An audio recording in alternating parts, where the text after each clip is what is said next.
Bonjour David. Ouais. Donc toujours avocat des Gilets jaunes. Ouais, toujours, et là en ce moment tu as du boulot en fait. Pas de garde à vue. Et là on était en train de parler d'un aspect assez spécial. Je te laisse expliquer si tu veux. En fin de compte, il y a un nouvel outil juridique qui s'appelle l'avertissement probatoire. Donc, avant, tu avais le rappel à la loi.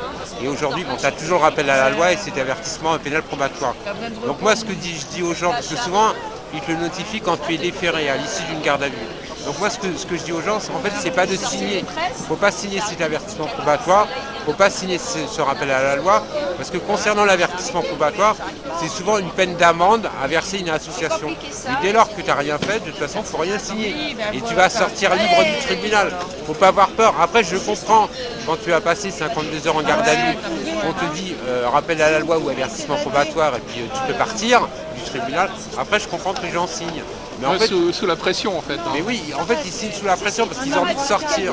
Tu vois, mais en fin de compte, ils utilisent ces outils pour faire peur alors qu'ils n'ont rien dans le dossier. Parce que quand ils ont quelque chose dans le dossier, ils te renvoient au tribunal. Dans le cadre de l'avertissement probatoire et dans le cadre du rappel à la loi, de toute façon, ça veut dire que le parquet n'a pas trouvé d'éléments à charge contre toi pour te déférer en comparution immédiate devant le tribunal. Donc dans ce cas-là, il ne faut pas signer, tu ne signes pas et tu sortiras libre, quoi qu'il arrive. Et tu ne paieras pas d'amende. Donc en fait, il marche surtout l'intimidation en gros. Oui, mais bon, ça on le connaît depuis 4 ans. Avant, c'était le rappel à la loi avec une interdiction de manif, de paraître dans telle région. Et c'est pareil, moi je disais aux gens ne signez pas, c'est aucune valeur en tant que telle. Tant que tu n'es pas condamné par un tribunal, le parquet n'est pas un tribunal, c'est juste un magistrat. C'est pas à lui en fait de prendre la décision de te déclarer coupable ou non coupable d'une infraction. Cette décision appartient à un tribunal. Donc dans ce cas-là, que ce soit les rappels à la loi ou les avertissements probatoires, c'est des outils de répression. Parce que le parquet dépend hiérarchiquement du parquet général qui lui dépend du ministre de la Justice.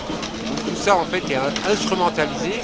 On se sert de la justice via le parquet pour instrumentaliser et pour faire à des fins politiques, évidemment, c'est une instrumentalisation à des fins politiques pour faire peur aux gens, pour pas qu'ils ne reviennent en manifestation. C'est ça. Donc ne vous laissez pas faire, donc vous êtes déféré au tribunal, ne signez pas de rappel à la loi, ne signez pas d'avertissement probatoire et ne vous inquiétez pas, vous sortirez quand même sur le moment. Merci David. Je t'en prie. Salut. Vous êtes du 94 ? Non, je sais pas. Oui, 94 Ivry. Ivry-sur-Seine. Ouais, mais le 94, c'est des nuls. Pourquoi vous êtes d'où ? Il est jaloux, Du 94. Il est jaloux. Ok. Donc c'est pourquoi, c'est pour quelle presse C'est un média citoyen qui s'appelle Aux Citoyens, comme son nom D'accord. l'indique. C'est parfait alors, très bien. Ouais. Très bien. Vous pouvez filmer alors, vous avez Merci. l'autorisation. Vous avez quelque chose à dire par rapport à cette manif, ce rassemblement ? Écoutez, comme tous les samedis, on essaie de se rassembler pour élargir la contestation. Vous connaissez la situation sociale. Donc voilà, dans tous les domaines, on est là, on essaie justement d'apporter notre touche, on va dire, notre touche jaune. Une touche de couleur ? Exactement. Et je pense que de toute façon, c'est comme ça qu'on va essayer de l'apporter. C'est un lieu commun, mais c'est l'union qui fait la force. Ouais. Donc voilà quoi. Donc là, c'est une touche de colère. Pardon? C'est une touche de colère ou une touche de couleur ? Tout à fait. Justement, vous avez trouvé le bon terme.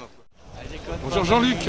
Bonjour. Alors normalement toujours présent pour rendre hommage à Zineb Redouane et aujourd'hui spécialement pour ce rassemblement. Voilà, toujours. Dès que j'ai l'occasion, je ressors la photo de Zineb. Et y compris au dos de la photo de Zineb, j'ai aussi le mur jaune, puisque c'est aussi les autres mutilés. Voilà. Donc 4 ans que ça dure.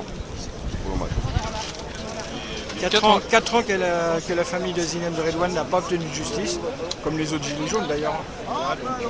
Ouais. On est toujours là, on n'oublie pas et on ne pardonne pas. Est-ce qu'il n'y a pas une crainte d'enlisement de cette affaire finalement quoi, après toutes ces années ? D'après ce que j'en sais, il y a 2 juges qui étaient nommés sur Lyon suite au dépaysement de l'affaire, demande faite par l'avocat de la famille. Il y en a un qui a été promu, qui est parti, et l'autre, je pense qu'il doit être en état de somnolence avancée parce que l'affaire n'avance pas. Voilà. Donc l'avocat de Zineb Redouane intervient sur les médias pour faire le point. Il y a Amnesty International aussi qui l'a pris comme victime exemplaire de la violence des policiers en France. Donc il y a une pétition qui circule, mais voilà, au-delà de ça, la justice, c'est comme pour les autres cas, ça ne bouge pas, quoi. Ok, on dit hommage à la famille, évidemment. Hein. Ouais. Et puis toi, tu es venu encore une fois spécialement pour ce rassemblement, ou tu étais là avant peut-être? Alors moi, j'étais venu déjà au samedi dernier, Ok. puisqu'il y avait la manifestation pour les blessés et contre le racisme. Je vais aux manifestations également sur Marseille, puisqu'à Marseille, il y a toujours chaque année au mois de décembre, dans la semaine, le 1er décembre, il y a un rassemblement sur la rue des Feuillants avec la pose d'une plaque. Et le samedi suivant, il y a une grande manifestation en hommage à Zineb Redouane. Donc, dans la mesure du possible, j'essaie toujours d'y aller. Voilà, c'est ma façon, moi, d'essayer de rendre hommage à la famille et de dire qu'on n'oublie pas Zineb Redouane. On l'oublie pas. Merci Jean-Luc, grâce à toi d'ailleurs. De rien, merci. Bonjour Moon. Bonjour. Donc toi aussi tu participes à cette manifestation. Ah oui, s'il y en avait une qu'il ne fallait pas manquer, c'est celle-ci. On peut rendre hommage aux personnes qui nous ont quittés et qui étaient dans la lutte depuis le début, ou même pas début d'ailleurs, ça n'a pas d'importance à quel moment ils sont venus. C'est la prise de conscience qui est importante. Leur rendre hommage et puis rendre hommage aussi à nos mutilés, nos blessés. Et nos morts. Et mettre en avant la violence de la police. Je pense que Darmanin, il faut qu'il vienne chercher ses chiens. Oui, il faut qu'ils viennent les récupérer, ces chiens. Il viendra pas. Parce que c'est n'importe quoi, ça devient n'importe quoi. Parce qu'ils attaquent même la presse maintenant. En fait, il n'y a pas de... Il y a même des NAS avec des enfants surréalistes. J'avais vu un texte ce matin, j'ai rigolé. Il paraît que... Enfin, c'est humoristique. Hein. Il paraît qu'en Corée, quand les gens ils font n'importe quoi, il leur dit attention, parce que sinon on va vous envoyer en France. Hein. Voilà, c'est pour vous donner la mesure de comment à l'étranger on nous voit et de comment on peut rire de ça. C'est triste et pathétique à la fois. Mais on sera toujours là. On sera toujours là et je suis contente parce qu'on a quelque part confiné le méprisant de la République. Il est chez lui, il sort pas, il annule. C'est un confinement. Et il a annulé différentes visites. C'est ça, le stade et l'arrivée du roi. C'est ça. Bah oui, ils ne pourront pas festoyer sur notre dos. Avec l'argent des contribuables. Il profite déjà assez quand il dit venez me chercher chez moi, monsieur le méprisant, vous n'êtes pas chez vous, vous êtes chez nous. Vous êtes chez nous, monsieur le méprisant. C'est à vous de dégager. Alors Moon, dont on ne compte plus les gardes à vue et puis... 3, une fleur pour chaque garde à vue. Voilà, et la dernière en date. Je suis arrêtée jusqu'au 31, donc depuis que je suis sortie de garde à vue, j'ai pas pu reprendre le travail parce que je suis à ESH et animatrice. Et que, en plus, j'ai 500 € d'amende à verser à une association de victimes. J'ai dit, du coup, je les garde. Je me considère victime, donc est-ce que je peux garder 700 €? Non. Vous êtes ton parapluie, Moon? Je peux pas, en fait, du fait que j'ai le bras gauche qui est très handicapé. Je me demande même s'ils l'ont pas fait exprès. Et que le droit, à force de tout faire avec le droit, en fait, il est courbaturé. Non, je peux pas. Et puis mentalement, je ne suis pas prête à gérer une autre garde à vue. C'est pas possible. Même si elle se passe dans la douceur, être enfermée pendant 53 heures, 24 heures, c'est juste inhumain. Inhumain. Et encore pire quand on n'a rien fait. Alors, on rappelle que tu as été incriminé parce que... Parce que, soi-disant, tu étais une meneuse de Black Bloc. Oui, ça date du 12 décembre 2020, où ils sont persuadés qu'un parapluie de toutes les couleurs peut mener un black. Alors, je ne sais pas ce qu'ils n'ont pas compris dans Black Bloc. Ils sont persuadés, ils restent fidèles à leur connerie en fait. Alors que c'est en hommage à Hong Kong en fait. En fait, ce qui est bizarre, c'est qu'il n'y a pas longtemps, j'ai récupéré mes scellés. J'ai pris sur moi parce que ça faisait un moment que j'avais l'adresse, mais j'avais pas le courage d'aller revenir au commissariat, à la sûreté territoriale et tout ça. Je récupère mes scellés et c'est depuis que j'ai récupéré mes scellés avec le portable, donc ça veut dire qu'il n'y a plus d'investigation. C'est depuis que j'ai récupéré mes scellés que je suis passée par la sûreté territoriale que je me fais arrêter. Hasard du calendrier, je ne sais pas. Il n'y a pas de coïncidence, on va dire. Non. J'ai été arrêtée une première fois le 31 janvier. Ça s'est passé, on va dire, pour une interpellation plutôt bien. Sûreté territoriale, ils ont fouillé mon portable, ils voient qu'il n'y a rien, on me lâche sans suite, sans rien.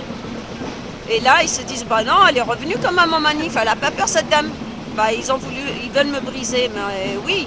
Ils m'ont brisé le bras, mais je ne suis pas à genoux. Ça c'est clair, mais je ne serai jamais à genoux en fait. Jamais à genoux. Jamais à genoux. Merci. Jamais. Merci à toi. Merci à toi pour ton travail et pour ton témoignage. J'espère qu'il sera valable dans quelques années, dans quelques décennies, parce que forcément ici personne ne nous écoute. même s'il y a une conscience populaire qui commence à se faire, et j'en suis vraiment contente de voir ces jeunes sortir. Mais en fait, c'est Macron qui s'est mordu la queue. Il a fait comme le scorpion, il s'est encerclé de feu, il est en train de se mordre la queue. Donc, si les gens sont sortis, c'est même pas parce que nous, les Gilets jaunes, on n'a pas arrêté de revendiquer. C'est parce que Macron, il est en train de se détruire tout seul, en fait. Voilà. Ok, merci beaucoup. Merci. La Constitution qui n'accorde aucun pouvoir au peuple, si ce n'est par ses représentants, lesquels représentants ne représentent plus personne. Voilà, enfin je veux dire, c'est un panier de crabes quoi. Donc je pense qu'il faut réécrire la Constitution, c'est la première chose à faire.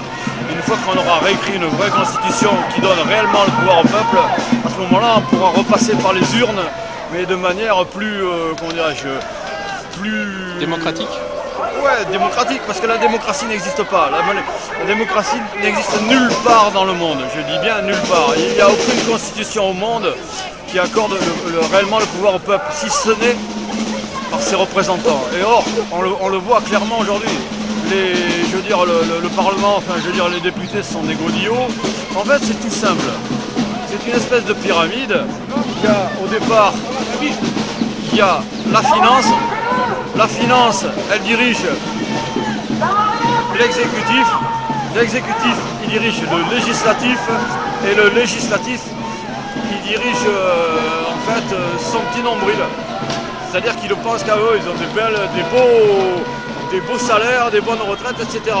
Et le pire, c'est que l'autorité judiciaire n'est même pas indépendante, elle dépend du pouvoir exécutif, lequel dépend de la finance. On revient toujours au sommet de la pyramide, c'est la finance. Il ne faut pas s'en prendre à l'employé de banque de l'Élysée, il n'est rien, il n'est absolument rien. Il faut s'en prendre à la finance. Une fois qu'on aura... Et la finance est simple, si on veut la vider de sa substance, c'est écrit dans mon livre, il suffit, vous savez, la finance sans argent, elle est morte. Voilà. Donc, il faut reprendre le pouvoir monétaire, il faut frapper monnaie, il faut absolument recréer, je veux dire, le coup d'état monétaire de Rothschild et Pompidou, tout le monde le connaît, 75, après le coup d'état constitutionnel sur l'Europe, le peuple vote non, mais ça passe quand même. Enfin, je veux dire, tout ça, ce sont quand même des preuves flagrantes quoi, du manque de pouvoir du peuple. Quoi. On nous prend pour des cons, tout simplement. Voilà. Le vrai fautif, c'est l'oligarchie en fait. L'oligarchie, c'est un mot un peu vaste derrière, où il y a quelques cas. C'est une poignée de milliardaires qui détiennent le pouvoir absolu. On l'a vu avec les vaccins, on le voit avec plein de choses. Il faut bien comprendre que sans prendre à un mec, là j'entends chanter le nom de l'employé de banque de l'Élysée. Moi c'est un mot qui m'écorche, je ne l'emploie jamais ce mot-là. Ce type n'est rien, c'est un pantin. Et vous savez comment on dit pantin en italien?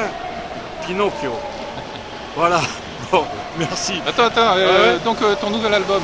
Mon nouvel album, ça s'appelle Morocon. Il y a il y a une dizaine de chansons. Et franchement, je ne suis pas mécontent. J'ai fait ça avec des très très bons musiciens, l'ancienne équipe de Johnny Hallyday, Bernard Lavillier, il y a des anciens choristes de Michael Jackson. Quand même. C'est un très très très bon, musicalement c'est très fort. Et au niveau des paroles, faites-moi confiance, ça va très loin quoi. Voilà, j'ai pas l'habitude d'employer la langue de bois. Donc les amis à écouter hein. Ouais voilà, Morocon, Michel Reynaud.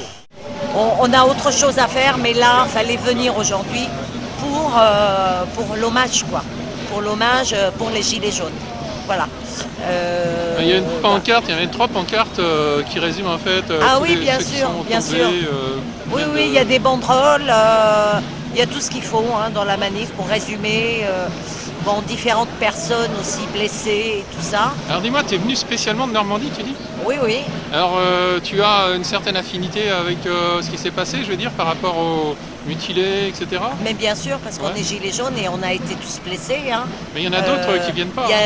Il y a un groupe de Normandie, le 16 mars 2019, quand on était sur les champs, on a eu des blessés aussi.